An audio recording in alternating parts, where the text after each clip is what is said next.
Татарстан журналистлар бірлігінің ветеранар советы ұйышуға 30 ел тулды. Тарих үшін бұл көп вақытмы әлі аз мекенін хабаршыбыз Мұршиде Жихан ашықлады.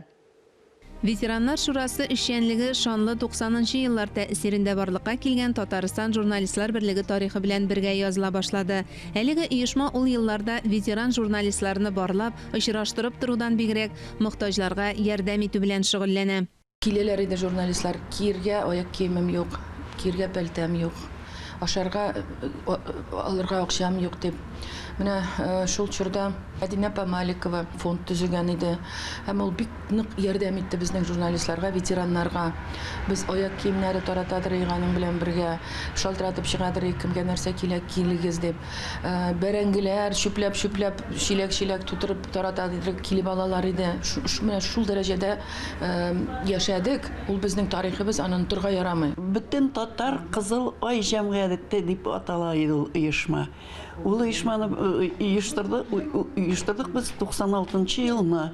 Менә авыр чорыйды бит инде. Һәм без инде машина булдырдык. Машина белән тиеп ташыдык авыллардан бәрәңгедер, ындыр, ярма, ничек нәрсә табабыз, шуны кайтара идек без. Алай гына түгел, андыйга гына кайтарып калдырсак, ветераннар советын эшен һәм эшчәнлеген ул дөрес булмас. Чөнки алар монда яратып килделәр.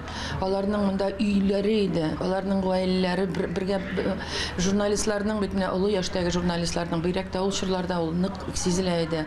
Бик күпләре гаилә төзи алмыйча калып, ялгыз яшәүчеләр күп иде. Менә аларга да аралашырга кирәк иде. Аларның хәлләрен белешеп, телефоннан шалтыратып, бер кичкенә генә конвертта открытка салсаң да шатланып аларны рәхмәтле иде алар. Һәм алар әлбәттә менә киләләр иде инде монда без ачык йөз белән каршыла идек. Юрий Мингазович Ханшин эшлидер бит әле ул чорда. Ул да инде әйтеп бетергесез, бәяләп бетергесез аның эшләгән эшләре. Һәм бик күп шундый легендар кешеләр белән эшләргә насыйп булды миңа. Мин үзем дә бик рәхмәтле. Ветеран журналистларның беренче утырышы Декабристлар урамы 2-нче йорт адресы буенча урнашкан бинада уза. Анда Әминә Сафиуллина, Венера Ихсанова һәм башка күренекле журналистлар катнаша. Ветераннар берләшмәсенең беренче җитәкчесе итеп Роберт Гатауллин сайлана. Очрашу барышында оннан соң эшләгән ветераннар да искә алынды.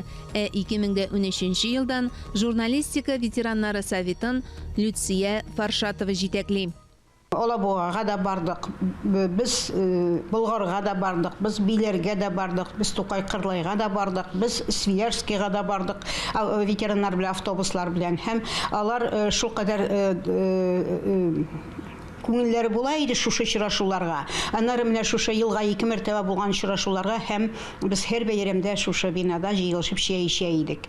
Аларга чәй дә кирәк түгел. Аларга бернидә кирәкми. Аларны бары тик менә очраштырырга кирәк. Хәзер инде менә яңа буын килә. Алар да шушы эстафетаны дәвам итәрләр дип ышанабыз. Очрашулар күбрәк булсын, аралашулар күбрәк булсын һәм Ислам Галиевич вакытында Бауман урамында Смешная улица дигән зур матбугат бәйрәме уза иде. Һәм менә аны быел Татмедионда үткәрделәр. Менә шундый чараларга да ветераннарны да чакырсыннар иде.